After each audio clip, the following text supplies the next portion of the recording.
The National Archives. I'm David Ferriero, Archivist of the United States, and it's my pleasure to welcome you to today's panel discussion on the Electoral College and the Constitution. We are presenting this program in partnership with the FMC, the Association of Former Members of Congress, and we thank them for their support. Before we begin, I'd like to tell you about another program on the National Archives YouTube channel this evening at 5 o'clock Eastern Time. Political savant and entertainment veteran Ben Sheehan will discuss his book, OMG, WTF Does the Constitution Actually Say? A non-boring guide to how our democracy is supposed to work. An entertaining guide that explains what the Constitution actually lays out while putting it in modern-day English. By the way, OMG, WTF in Ben's title refers to the group Ben founded in 2018 to teach voters about executive races during the midterm elections, with OMG WTF referring to Ohio, Michigan, Georgia, Wisconsin, Texas, and Florida. Today we celebrate Constitution Day, the day when the delegates to the Constitutional Convention in 1787 signed the new charter for a federal government. It's long been a tradition at the National Archives to mark this anniversary with public activities such as a naturalization ceremony for new citizens and programs like this evening's panel discussion. Even though we can't be together this Constitution Day, we can focus on the future. In 2026, 6 short years from now, we will be celebrating America's 250th. 250 years since our founding fathers signed the Declaration of Independence in 1776, jeopardizing their lives, committing treason, and risking everything for American independence. Without the Declaration, we would not have the U.S. Constitution. This year's Constitution Day may not look like our usual celebration, but we can look forward to marking the 250th anniversary of the United States as a healthier, stronger, and more perfect union. Now it's my pleasure to turn you over to Peter M. Weichlein. Since 2003, he has served as the Chief Executive Officer of the U.S. Association of Former Members of Congress, which celebrates bipartisanship, a collaborative approach to legislating, and reconnects citizens with their representative governments. He plans and directs all policies, objectives, and initiatives for the association, represents FMC in the community, and serves as a spokesperson to the public, the media, and Congress. Thank you for joining us today. Well, hello, and on behalf of FMC, let me also welcome everyone to this virtual panel. As David Ferriero has said, this is the continuation of many years of outstanding collaboration between the National Archives and FMC, and we've been able to welcome many of you to our events hosted at the Archives. And while we're certainly thrilled to extend our partnership into this virtual world that we're stuck in, all of us can't wait to get together again in person, and hopefully that will be very soon. But we will continue in this virtual world, and our panels, as always, aim to be timely and take our topics from the headlines, but also give us the benefit of looking back and learning from history. And today's discussion on the Electoral College definitely achieves that goal. So let me introduce our outstanding panel and get things started. First of all, we are thrilled to welcome Professor Mike Seidman of one of the best law schools in the country, Georgetown University Law Center, right here in Washington, D.C. Professor Seidman focuses on constitutional law and includes in his curriculum vitae clerking for Supreme Court Justice Thurgood Marshall.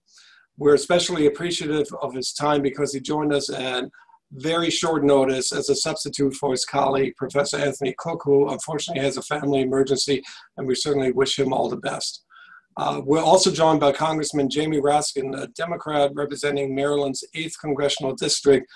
He has served in the House of Representatives since 2017, and before that was a member of the Maryland Senate for 10 years. Included in his many committee assignments is his current membership of the House Judiciary Committee, where he is the vice chair of the subcommittee on the Constitution. So clearly a very important voice to our conversation today. And Congressman Raskin is a graduate of Harvard College and Harvard Law.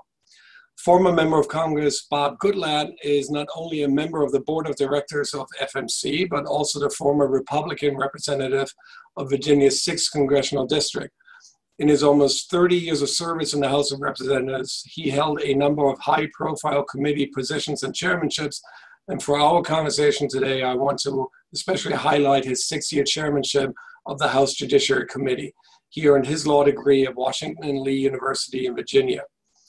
And last but certainly not least, we are thrilled that former FMC President Martin Frost, a Democrat from Texas who served almost 30 years in the House, has accepted our invitation to moderate today's panel. He holds multiple degrees, including a law degree from Georgetown University, though I'm guessing he was there before Professor Seidman's time. With that, my job is done. I thank all of you for lending us your time and expertise today. We look forward to what promises to be a very interesting and certainly a very timely discussion. And for our audience members, please use the Q&A function on the bottom of your Zoom screen when we get to that part of today's discussion. Thank you all very much. Enjoy. And now here is Martin Frost. Well, thank you, Pete. And I particularly want to thank the archives for hosting this with us. They're very appropriate because when electoral votes are cast in each state capital, a copy is sent to Congress and a copy is sent to the National Archives. So they're a part of the process. This is a very timely discussion because we've all been talking for some time about the future of the Electoral College, but there also are some very interesting situations that might occur. No guarantee these will occur, but have been in the press recently. So I'm going to start with a discussion of those and then go to a general discussion of the Electoral College. If you'll excuse me, I'm actually going to read an opening statement because this is fairly technical at this point. Electoral votes are cast winner take all in all states except Maine and Nebraska, which cast them on the basis of who carries each congressional district. A total of 270 electoral votes are needed to win. A couple of questions. What happens if the electoral vote is tied or if no candidate receives a majority of the votes, 270? Answer. Under the Constitution, if the electoral vote is tied at 269 to 269, which is not inconceivable, I think unlikely, but not inconceivable, the House determines the next president with each state having one vote. A state's vote is determined by a majority vote of House members from each state when Congress convenes on January 6th. To be elected, the winner must receive a majority of the state's votes, 26. If a congressional delegation ties, they cast a blank ballot, but the winning number must still be 16. It must still be 26, I'm sorry. The Constitution requires the House to choose from the top 3 voters in the Electoral College. Since there are only 2 candidates who will receive electoral votes, the House could not choose the Speaker of the House or some other individual who did not receive electoral votes. Under a Supreme Court decision earlier this year, electors must vote for the candidate they are pledged to if their state has adopted a law requiring them to do so. Most, but not all states have adopted such laws. This rules out faithless electors in most cases. The new Congress determines the next president under these circumstances. Second question, what happens if election results in a state have not been determined by December 14th, the date electors convene in their state capitals to cast their votes, because not all mail ballots have been counted or because of pending lawsuits? The answer to this is not entirely clear. You might have competing slates of electors show up in the state capitol, and each slate may attempt to cast their ballots, thus creating 2 slates submitted to Congress, or you might have no electors chosen in that particular state. According to precedent, a list of electors can be submitted after that date. The question arises as to who submits the correct slate. The general rule is that the governor submits the slate to Congress, though you may have competing slates submitted by other state officials also, with Congress having to determine which slate to accept. That happened in 1876 in the Hayes-Tilden race when 4 states submitted competing slates. Congress ultimately created a commission which awarded all the contested electoral votes to Hayes, the candidate who lost the popular vote, who then won the electoral vote by 1 vote. Now, here's the ultimate wild card, which I don't believe is going to happen. But if Congress is deadlocked and can't break a tie between the 2 candidates who tied in the electoral vote, the Speaker becomes acting president on January 20th when the president's term expires. The Speaker serves as acting president until such time as the House elects a president, again, with each state having 1 vote. Now, none of this may occur, but there's been a lot of press dealing on this subject and a lot of speculation, so I wanted to kind set this all out before we begin our discussion. And I'd like to ask Mike for his comments first, to react to anything that I've said or anything else he'd like to discuss about the history of the Electoral College, and then we'll go into whether the Electoral College makes sense or whether we should change it. And of course, Bob Goodlatte and Jamie Raskin will also, when he joins this, will also have the opportunity to comment at every point. And then people participating in this will have the opportunity to submit questions. So I would turn it over to Mike Seideman. So thank you for inviting me, Congressman Frost. And in answer to your first question, that was the kind of able, concise, and accurate summary that one would expect from a graduate of the Georgetown University Law Center. The only thing I would add to it is that a lot of the disputes about what would happen in various situations are supposedly resolved by something called the Electoral Count Act that Congress enacted shortly after or in reaction to the Hayes-Tilden controversy. Unfortunately, the act is a total mess, and including provisions that seem to directly contradict each other. So if we get into those weeds, I'm afraid trouble. In terms of the background of the Electoral College, the first thing to understand is that the framers of the Constitution were deathly afraid of democracy. The state governments that emerged after the revolution were some of the most democratic governments any place, and the framers didn't like what they saw there. And it's not that they were for absolute monarchy or dictatorship or anything like that, but they did think that the people ought to have a indirect role in government. So their thought was that the people would elect what Madison referred to as fit characters, that is to say, elites, and that those elites would pretty much decide things. And that's the way the Electoral College was set up. So the first thing that's really striking, the Constitution does not provide that the people elect the president, or indeed that the people elect the electors. The Constitution leaves that to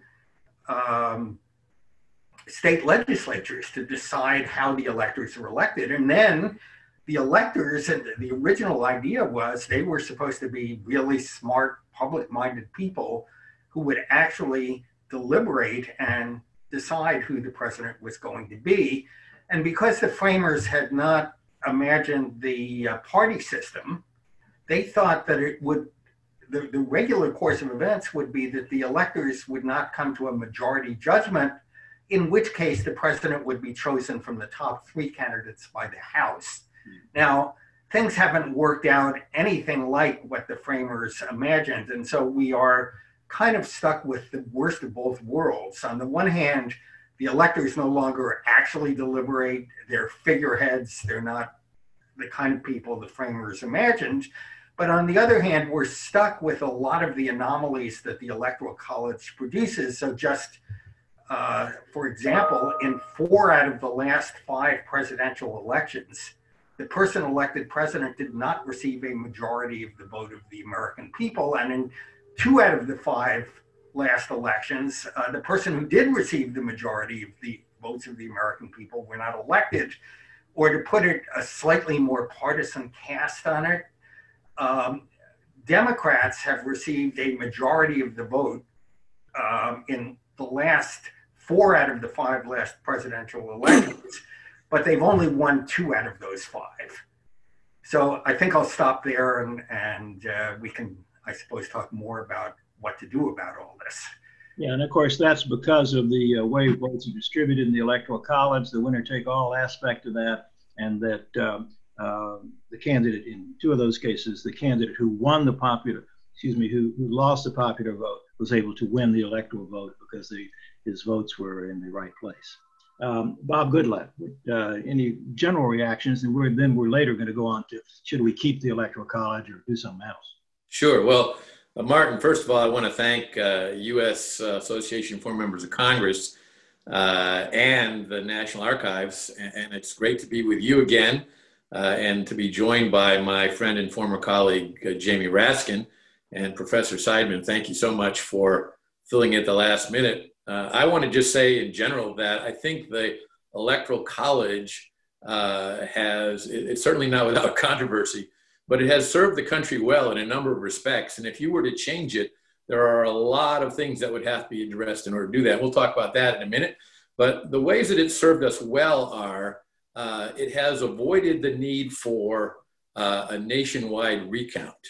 In all of our presidential elections, 4 of them were within the margin that would call for a recount. One of those, of course, was the 2000 election between President Bush and President Gore. If that were decided based upon the popular vote, there would have to have been a nationwide recount because less than half of 1% separated the 2 candidates. In 1960, between John F. Kennedy and Richard Nixon, it was even closer, but also 2 back in the 19th century that way as well. Perhaps even more importantly, as Professor Seidman noted, it often occurs that no candidate receives a majority of the popular vote. In fact, 19 times in the history of our country, there have been elections where no one got more than 50% of the vote. But there have been far fewer numbers of times when no one received a majority of the Electoral College vote. So the Electoral College vote has the tendency to solidify and emphasize that the winner has indeed won, and in many cases won decisively. And I think that's an important consideration. The other consideration is that our founding fathers took into account that we are a federal form of government, 3 levels of government, and the federal government was not to be the supreme level of government, that the states were to have tremendous power. And in deciding how to set up our Constitution, the smaller states were very suspicious of the larger states. In those days, my state of Virginia was the largest state in terms of population, but there were small states like Delaware and Rhode Island and Georgia, and those states were concerned that these large states like Virginia, Pennsylvania, and New York would dominate the national politics. So they came up with a great compromise, sometimes also called the Connecticut Compromise, where the House of Representatives is exactly based upon representation of the population of the state.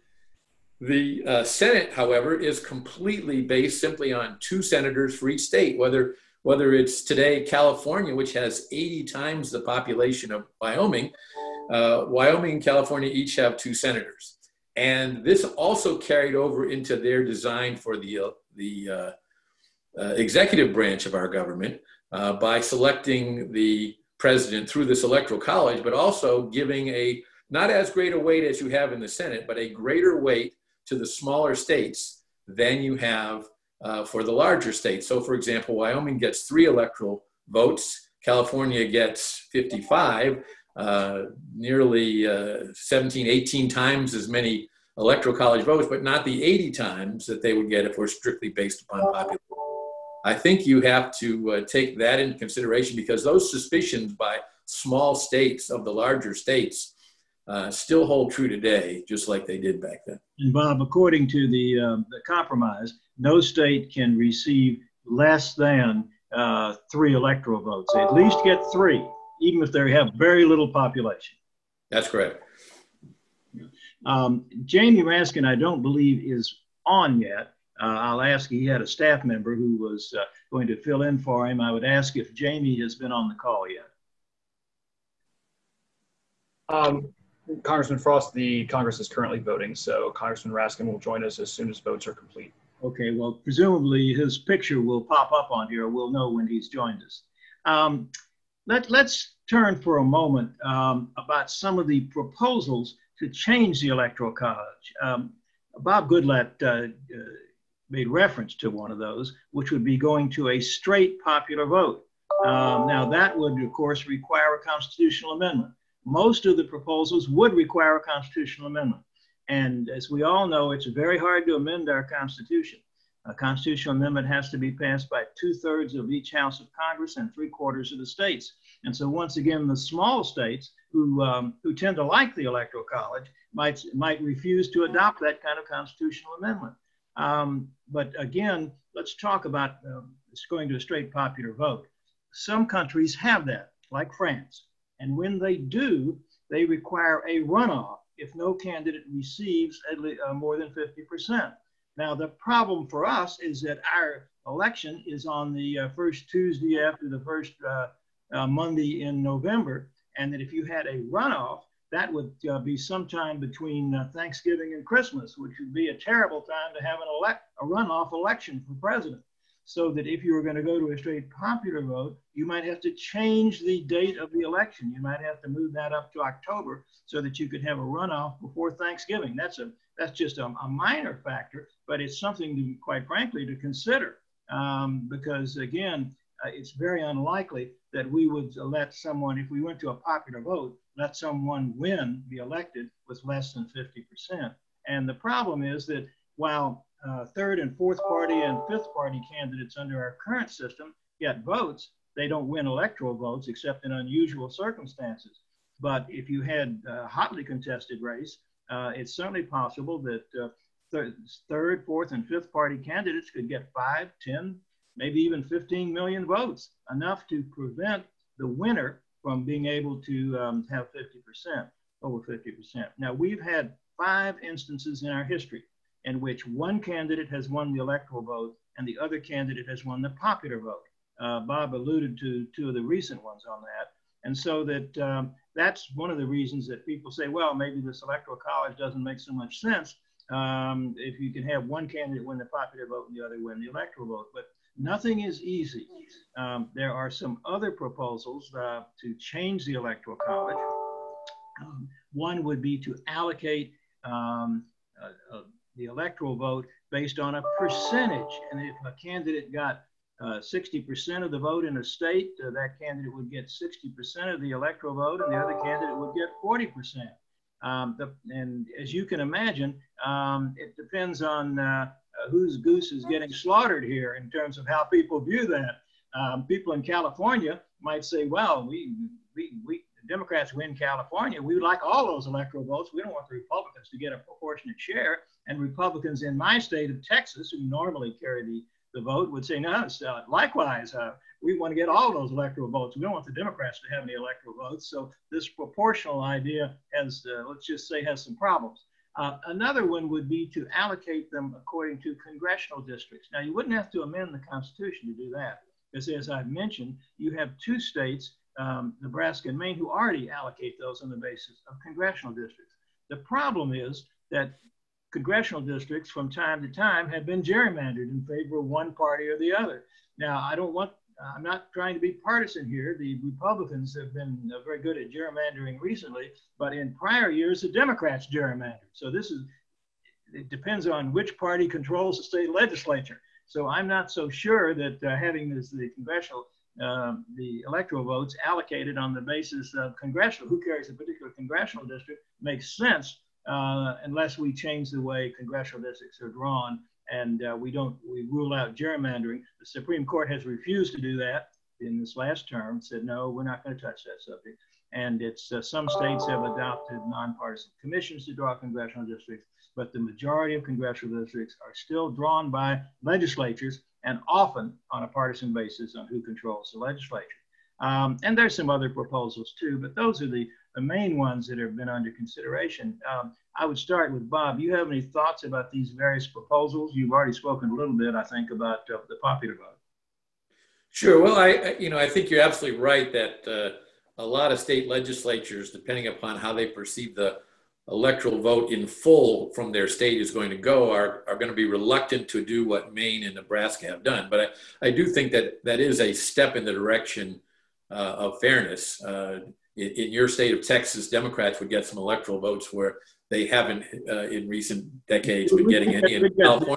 Republicans. We'd get 40% of the electoral votes probably if you went to a proportional representation, whereas we get 0 now.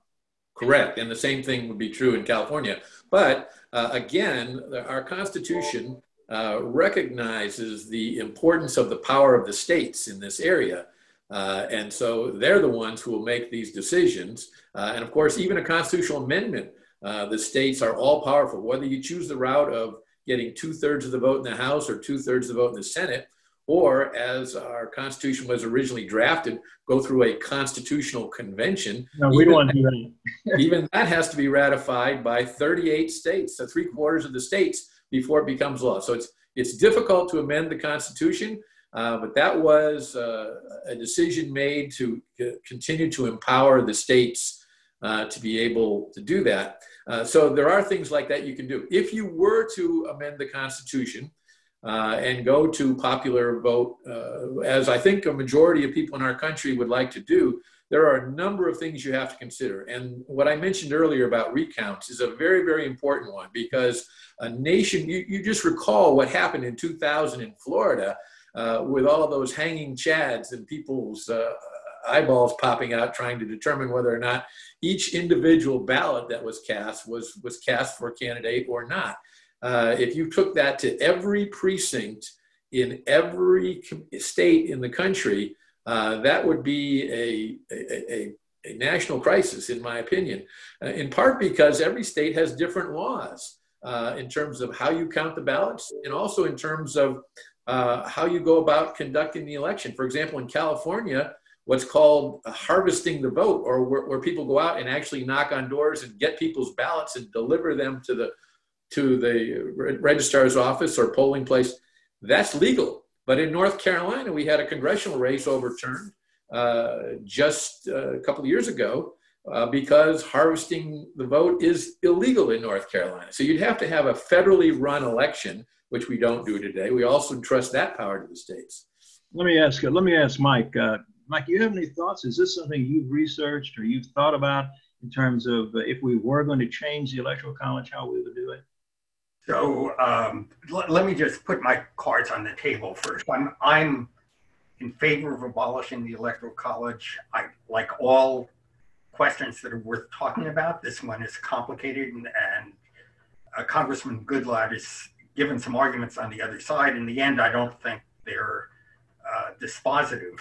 But before I get to that, there are solutions to this problem short of amending the Constitution that are worth at least thinking about. So one that hasn't been mentioned is just quite a clever idea to have an agreement among states that if enough states to control 270 votes in the Electoral College agree to this, then all the states would bind themselves to casting their vote based on who actually won the election, who got the popular vote.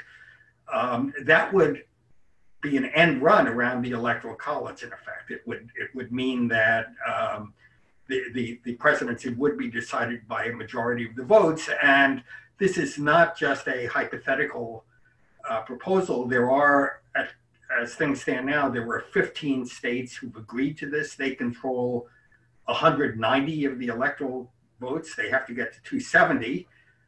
It's going to be a tough slog to get the rest of the states. It's also possible the Supreme Court might invalidate the measure, but that is a possible workaround. Another one that Congressman Frost mentioned that would alleviate some of the problems. So remember, the state legislatures are in control of how votes are allocated. And I share Congressman Frost's worry about allocating them based on districts that might be gerrymandered. But any state that wanted to could allocate them based on the proportion of the votes there. And I think that would be a big advance also. Now, I don't want to hog the stage here. Should I respond to some of what Congressman Goodlatte said about the objections to this, or do you want to save that?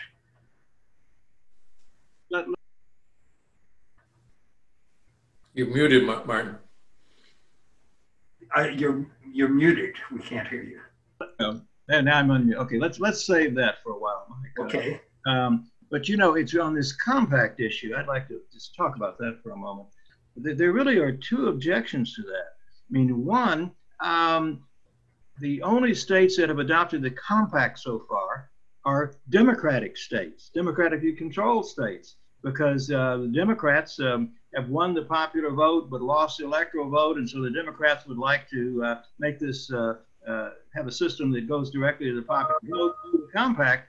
But Republican states have not adopted that so far, and as long as Republicans can win the Electoral College without winning the popular vote, I don't think they're going to enter into this compact. And I think also there is a serious question about whether it's constitutional or not. And but it has a lot of practical problems. Go ahead. Any way of changing this is going to be an uphill fight.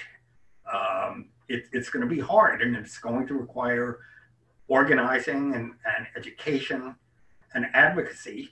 But I do think it would be easier to go the compact route than to actually get an amendment to the Constitution. If this is important enough, then it's worth fighting for, and that means changing people's minds about it, and that means, in part, answering or trying to answer the very powerful arguments that Congressman Goodlatte just made.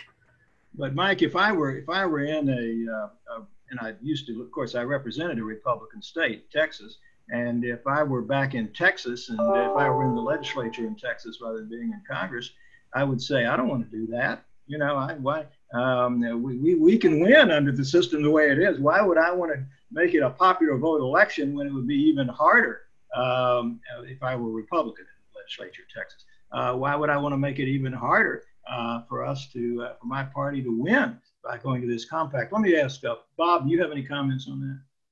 Well, I think there are some serious constitutional concerns about this, as you've mentioned, and there are a number of them. But the one I think that's most compelling to me goes right back to this whole issue of what the meaning of our Constitution is and why it was written the way it was. It was to protect states, and in particular, to protect small states. So if you were to adopt this compact, if we were to get to states with 270 electoral votes, which, by the way, since only 15 of them have gotten more than almost 3/4 of the way to that spot, it would be less than a majority of the states that would be making this decision. That in of itself would be controversial and I think suspect. But I think you'd go back to this question of, is this a substantive change to our Constitution? And I would argue that it is, that the Constitution was written with the intent that the 2 extra senators in each state helps give a weight to the smaller states, and they're not going to want to give that up. And if someone attempts to do that by going around the Constitution, I think that is clever, but I think it's too clever by half. The other thing that I think... I could interrupt you. Our friend Jamie Raskin has... Oh, good. And I would like to give him the opportunity to make some remarks. Jamie, what we've done, we've talked about some particular issues that have come up that may never occur, but people have asked about what happens if there's a tie in the Electoral College and if you wind up having Congress pick the next president with each state having 1 vote, things like that. And then we've also talked about some of the alternatives to the Electoral College, whether you have popular vote, whether you have this compact where states voluntarily agree that whoever gets, if we have 270 states with 270 electoral votes, they agree that whoever wins the popular vote gets the electoral votes from their state, or doing it by congressional district, or doing it by proportional. What are your thoughts about the Electoral College and whether we ought to change it, and do any of these changes make any sense to you? Martin, thank you for having me. Sorry I'm late. I figured if anybody would be understanding, it would be former members of Congress. Just getting back from the floor from voting. And hello to my old friend, Bob Goodlatte. It's been too long. Nice to see you. And Professor Seidman. And I'm sure I've got some other friends out there. Well, look, my very first bill that I introduced as an elected official when I was a state senator in Maryland was to create the National Popular Vote Interstate Compact. We've been talking about, by which the states agree to cast their electors not for the winner in their state. I'm sorry. You've already talked about it. Yeah, we've talked about it, but please feel free to say whatever you want about it. Well, you know, what was interesting was the Republicans in Maryland were very big champions of it when I first introduced it, because they said they're completely ignored and bypassed in the presidential election. And they're candidate never wants to waste any money or time or energy or TV ads or campaign offices or bumper stickers or signs in Maryland. And similarly, the National Democratic Campaign doesn't want to waste any there because it's a safe state. And 40 of the states pretty much are safe states. So 80% of the country is bypassed in a presidential election, including 3 of the 4 largest states, Texas, which is red, California, blue, New York, blue. Only Florida is a toss-up state. And so you say, oh yeah, it really benefits the small states, but actually you look at the dozen smallest states and 11 of them are safe red or blue states, like, North Dakota, South Dakota, Vermont, Wyoming, DC, Delaware, whatever it is. So what does the Electoral College favor? It favors the totally arbitrary category of states where you have a relatively equal distribution of Democrats and Republicans. That's it. It's pure fortuity. And that's our entire presidential election, where most people are bypassed and all of the energy is focused on that handful of swing states. So, the voter turnout, by the way, in the swing states is on average 9 to 10 points higher than it is in the non-swing states. And of course, that follows because that's where the real campaign is happening, where the TV ads are, where the money's being spent, and so on. In addition to the fact that we have a system totally antiquated and obsolete, which gave us 2 popular vote losers in the last 5 elections. That's a pretty serious problem of democratic legitimacy. Why not elect the president the way we elect governors, U.S. senators, mayors, members of Congress, everybody else? Whoever gets the most votes wins. So I'm for that.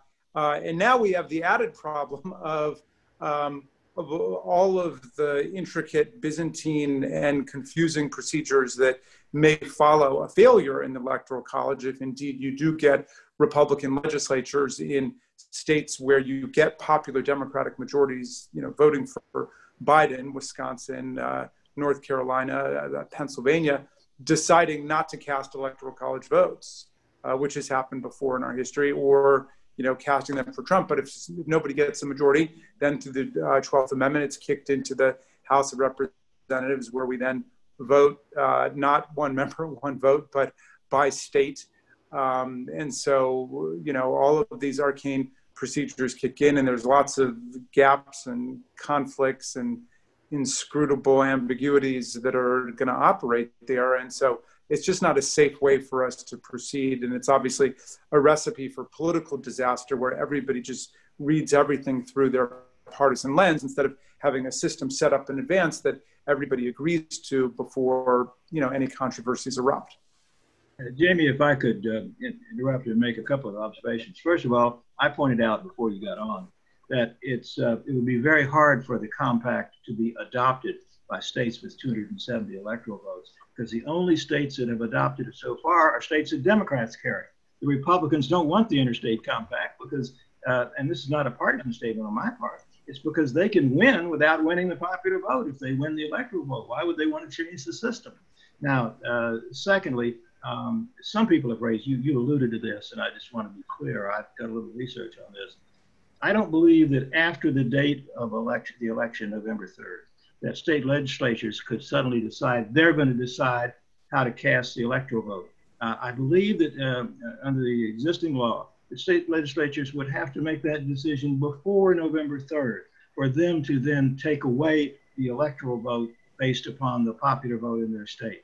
So I don't think that could happen. Now, maybe between now and November 3rd, some state legislatures might pass laws saying, well, they want to decide how the popular vote, how the electoral votes are cast, and they don't care what the popular vote is in their state. I'd be surprised if that happened, but they can't decide this. If I understand correctly, they cannot make that decision after November 3rd.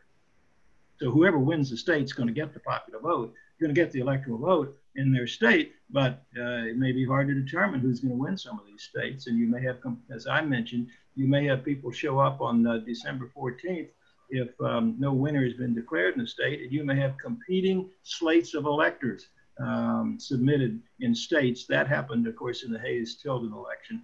It hasn't happened since then. Anyway, let's. You have any other thoughts about changing the Electoral College other than the compact issue? Let's see, Martin, I'm sorry, you were kind of breaking up there a bit. would you have any other thoughts other than the issue of the going to a compact? Yes. Do you think a straight popular vote makes sense?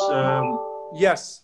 Well, let me just say something about the point about the political parties. Of course, President Trump for a long time denounced the Electoral College, and he favored a popular vote. There are lots of Republicans who are involved in the National Popular Vote campaign, and you're right that the states that have adopted it so far are blue states like Hawaii, New York, California, Massachusetts, Maryland, and so on.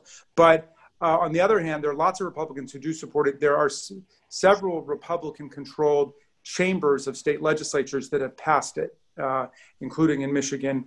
But not both chambers of that state. Yeah, not both chambers. And I think that the RNC, kind of came down hard on some people about it, which is a sign of some insecurity. The idea that, well, if you have a national popular vote, the majority of the people are going to be supporting the Democrats. I don't see why that's true. When I was fighting for the NPV in Maryland, sometimes people would get me, in the cloakroom and say, hey, I won't tell anybody, but tell me, who does this really help? Does it help the Democrats or Republicans? And I'd say it helps whoever gets the most votes. That's it, And what's curious is in that Kerry-Bush election, Bush had a fairly healthy popular vote lead over Kerry. If Kerry had gotten, I think, 80,000 votes more in Ohio, he would have won the Electoral College vote without winning the popular vote. So it can really cut in either direction. And when you say the Republicans don't like it, it's true that kind of the Republican political leadership has opted against it. But when you poll it, the vast majority of Democrats, Republicans, Independents, everybody supports it. A lot of people think that right now the majority rules. They don't even understand it. And to the extent that they do, they don't like what the Electoral College is all about. So I think that we will get to a popular vote for president. And, I hope it's not another terrible crisis like Bush versus Gore in 2000 that forces us to get out of it. But it might be in terms of the way social learning operates. It usually takes a crisis to shock us into action. All right, we're going to now open this up for questions from people watching this video. And I would, Paul on the staff is the one who's going to tell me who's asked the questions. So Paul, if you could do that. Yeah, currently we don't have any questions. If anybody would like to ask a question of the panel, go ahead and move your mouse to the bottom of your Zoom screen and click the Q&A button, and you'll be able to ask a question. Well, Paul, that may mean that we've confused everybody. I'm sure we have. Martin, I wonder if I could interject here and respond to my good friend Jamie, and I miss serving with him in the House Judiciary Committee. We had some great debates. I don't think we ever debated this issue, but I would say that if we were to, if you were to be successful with this work around the Constitution, which I think is a bad idea just because it is a work around the Constitution, and better to go out and sell your idea and convince 3/4 of the states to agree to a constitutional amendment. But if you were, do you think it would be also necessary to have a federal election?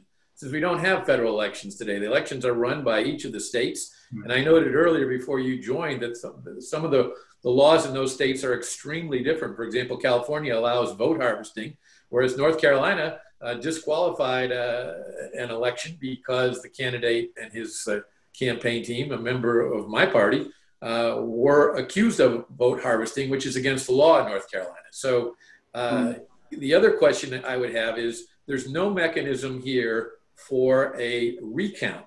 Most states have a provision that if you have, say, less than 0.5 percentage point difference between the two candidates, they conduct a recount. But with the proposal that you have, there is no provision for a nationwide recount because it's not based upon a law in a particular state that says there'll be a recount nationwide. The states can't impose that. There'd have to be a federal law to do that. And 4 times in our history, we've had elections so close, including Bush-Gore in 2000 and Kennedy-Nixon in 1960, where they were within those margins. And if you did not have an electoral college, which determined the winner, you would then have to have a nationwide recount, which is fraught with all kinds of, that could be the crisis that you're talking about, but there's no provision for that in the compact idea that you proposed.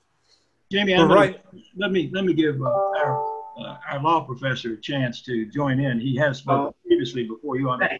Thank you. I think the recount argument is the strongest argument in favor of the Electoral College. In the end, I think there are two reasons why it's not convincing. First, in some ways, the recount problem is more serious under the current system than it would be under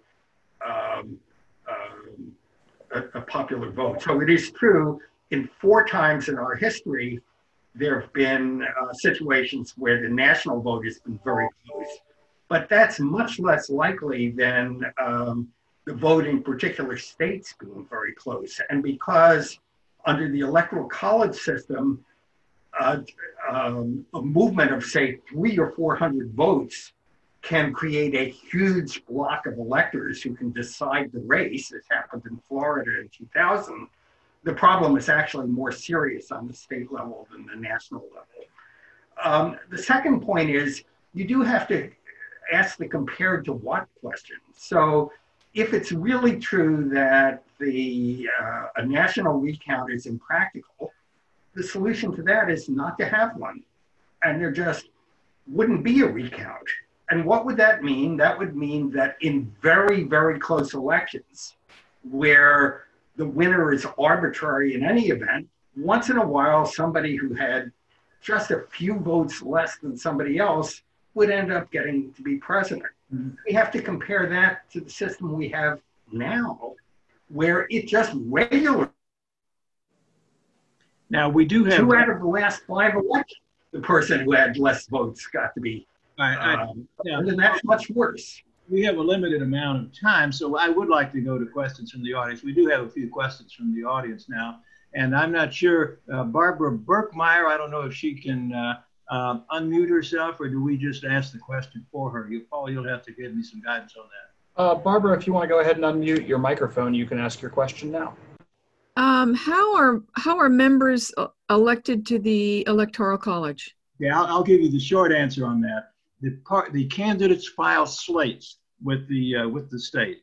In this case, Trump would file his slate of electors in each state, and then of course Biden would file his slate. I happen to have a good friend who was an elector in Texas. This was back in the Carter campaign, last time the Democrat carried Texas. And my good friend Dan Weiser, who'd worked in politics all his life, said the only thing he wants out of politics is to be an elector. So the Carter campaign filed and put his name on the slate, and he got to be an elector. So they're chosen by the candidates.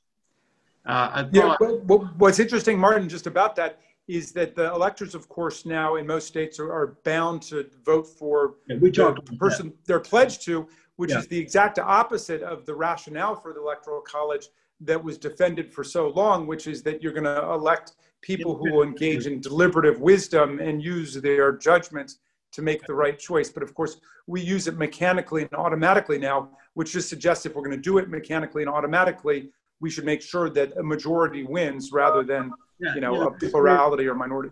There's another, there was a Mimi Malotkin had a question about the national popular vote. I don't know if we have answered your question, Mimi, but please feel free to unmute yourself if we've confused you about that.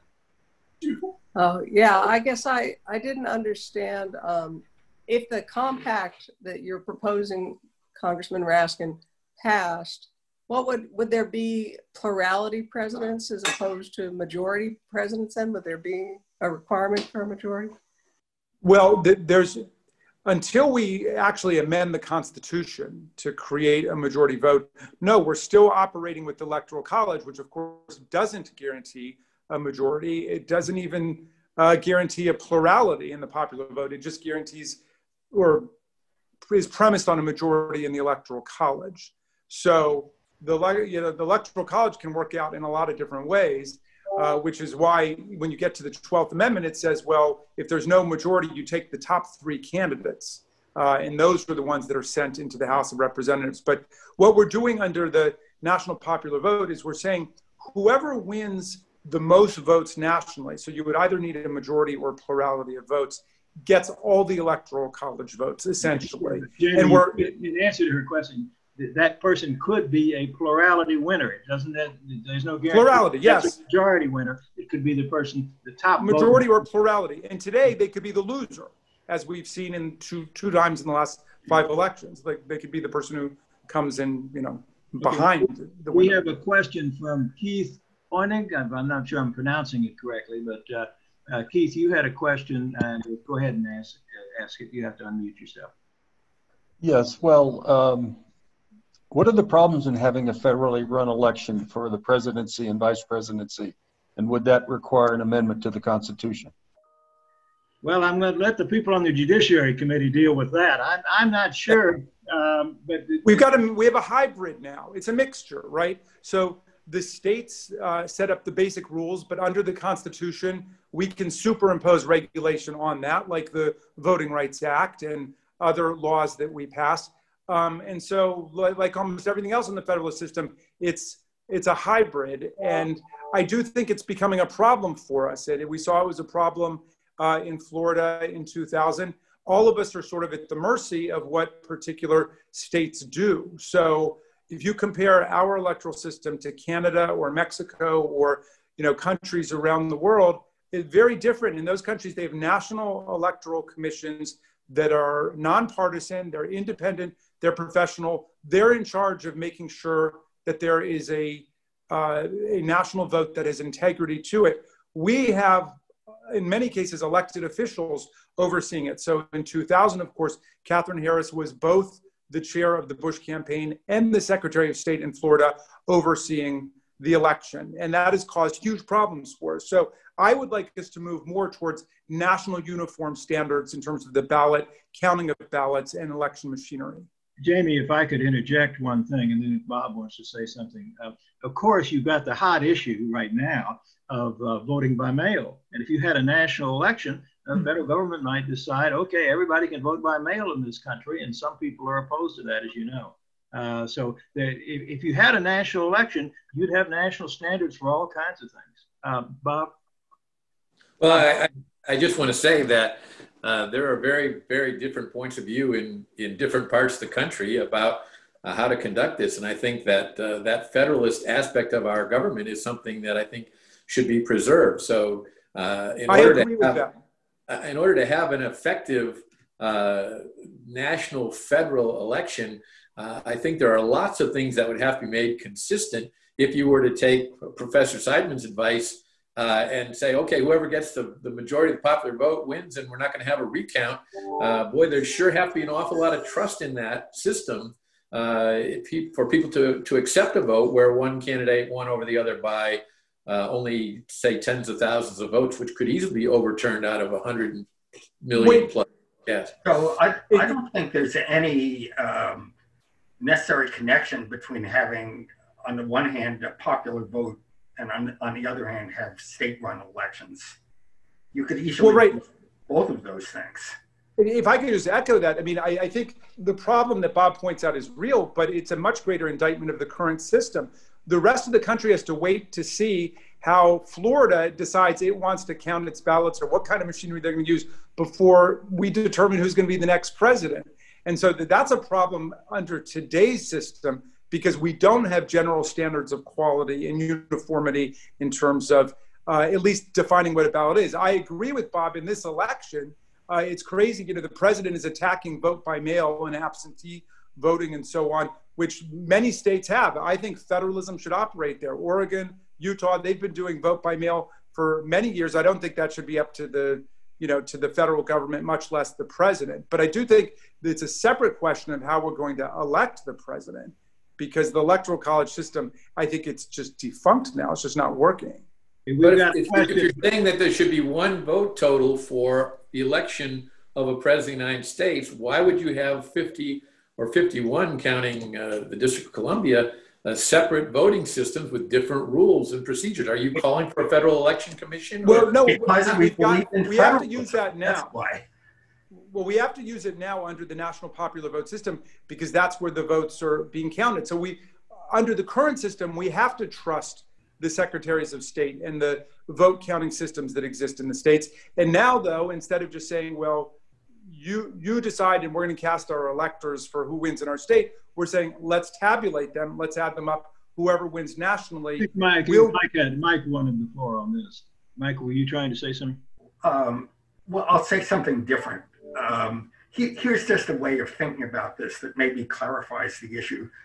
Let's suppose we didn't have the history we have and that we were just starting over and we were deciding how to elect a president.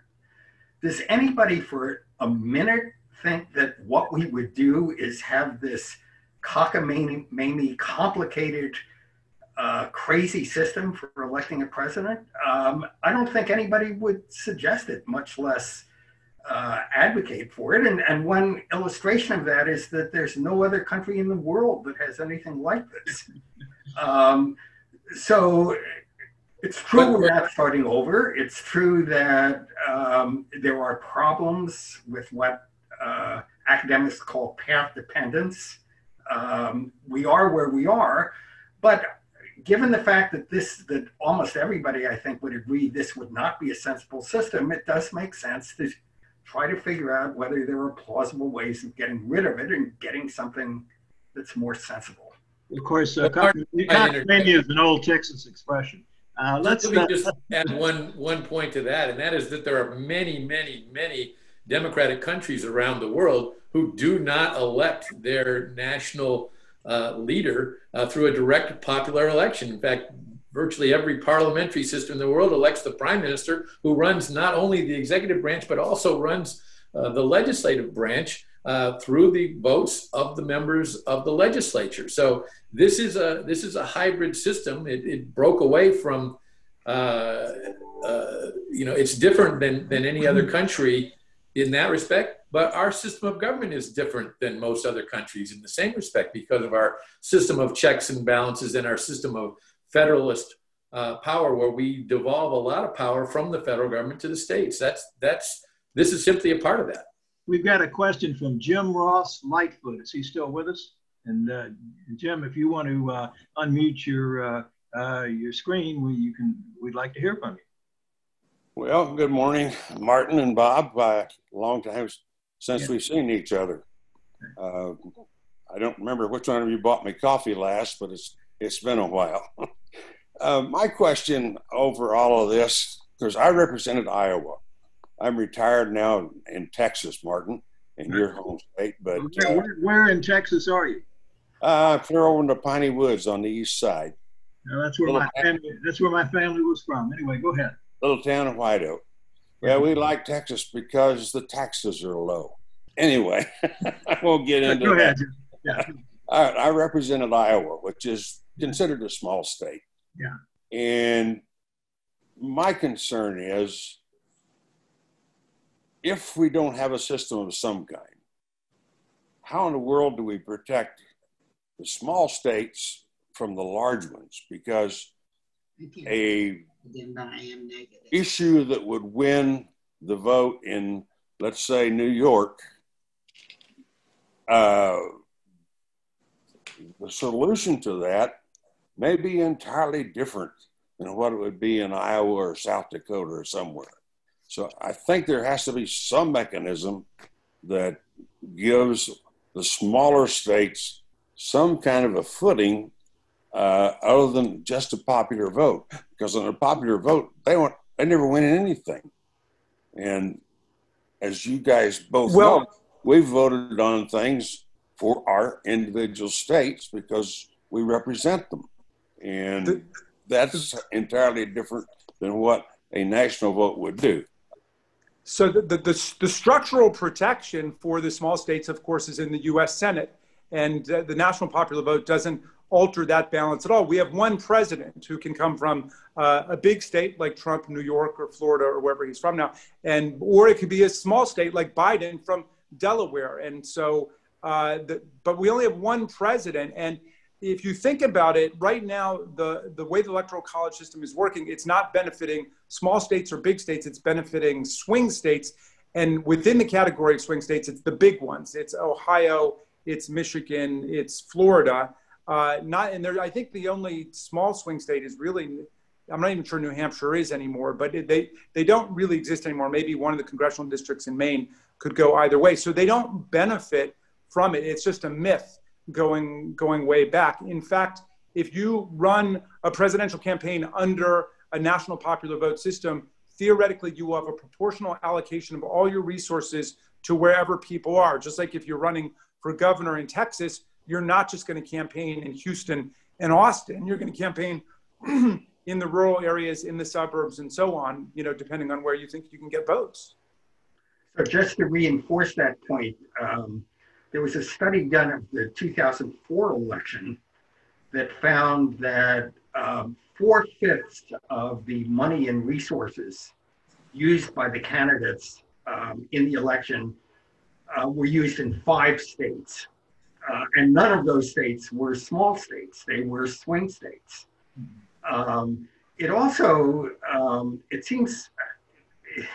it does seem like most of the attention ought to be paid to the places where most of the people are. That's what it means to have a democracy.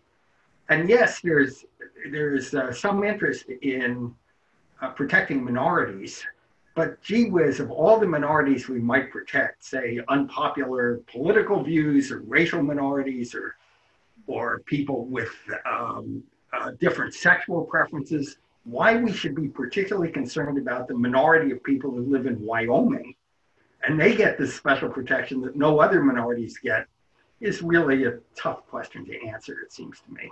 I need to ask our producer, Paul. Paul, do we have any more time or have we pretty much run out? We're good to go. You can continue for 5 or 10 minutes. Obviously, we're, I think, partially at Congressman Raskin's disposal as well. I think I heard the vote buzzer go a few minutes ago. Okay, I got like 5 minutes. Okay, the question is, do we have any other questions? I'm looking on the screen. No, from the audience, we don't have any more questions. Okay, let me go back then to each one of our participants. And Jamie, why don't we let you speak first, since you may have to go vote right now. Do you have anything else you want to add at this point? Well, just a couple points. One is to underscore something Mike said.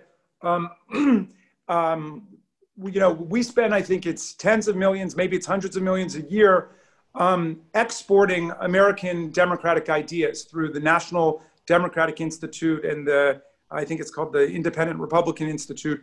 And they go out and they help people with elections and they coach them to sort of export the American model. One thing we don't even try to export is the Electoral College.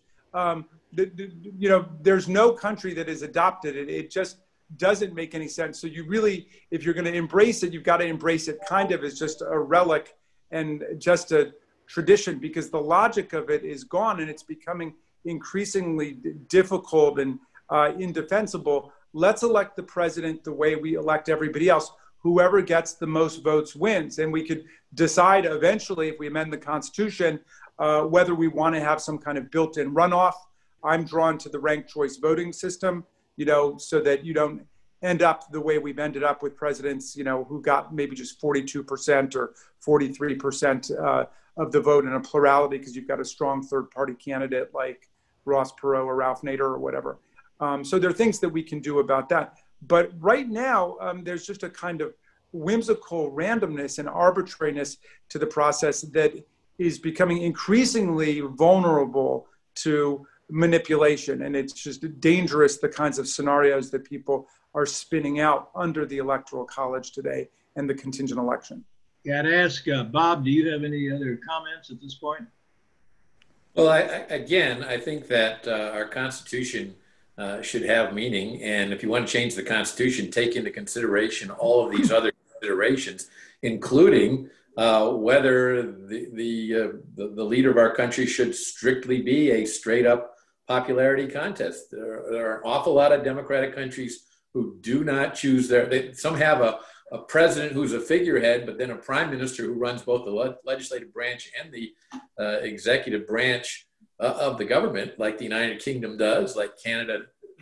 They don't even have a president, but Israel has both a president and a prime minister, but the power resides in the prime minister. So this system was designed, it is unique. I fully agree that we're not selling that in other countries because other countries don't have this federalist concept where decentralized government is a high priority. And we value that in this country, and many people in many states do, and the smaller states perhaps value it more than others. Jim Lightfoot makes a good point when he talks about the smaller states. In the last election, which was controversial because Hillary Clinton got nearly 3 million more votes than Donald Trump, but didn't get elected. Nonetheless, our system absolutely confirmed Donald Trump as president. But if you look at that election, the state of California by itself cast more votes than that nationwide difference. So actually take California out of the picture, which of course we wouldn't do. And Donald Trump won that election by 1 million votes because he won considerably more states than Hillary Clinton did. And you know, you campaign in the states where you think it's most marginal. You do the same thing in a congressional district or a state election. You go looking where you think you can get the most votes that will make a difference in the election. So I don't have a problem with how these campaigns are conducted. I think you'd have the same thing, except you'd have a concentration of campaign activity in the most populous states because it's easier to draw big crowds and gather people in California than it is in Wyoming. Mike, do you have any concluding remarks? As we sit here talking about this, our democracy is in crisis. Whoever wins the next presidential election, it looks like there's going to be something like half the country who will think that the outcome is illegitimate, and there are claims on both sides that the other side is going to use violence to deal with the problem. It's anybody's guess whether we are going to have a functioning republic after November. Well, I'm a little more optimistic than that. Well, I'm delighted you are. I'm not saying any of this is inevitable, but I think there are very big risks. Legitimate There's a time of danger, and there are a lot of reasons for that. But some of them are constitutional, and some of them are because we have this jerry-rigged system that's very hard to defend, and that makes the outcome seem illegitimate. And if we need anything right now, we need people to try their hardest to transcend questions of partisan advantage, who benefits from it and who doesn't, and try to set up a system that actually people can understand and that actually seems fair to them. Well, I'd like to thank you, and I'd like to thank the National Archives. I'd like to thank the participants in our panel. I think this has been one of the most interesting programs that we've had in some time, and because it's very topical and somewhat controversial, and I think we've had a very good panel. I want to thank all of you for your participation, and let's see if we can come up with some more programs like this that will have as much appeal. Thank you very much.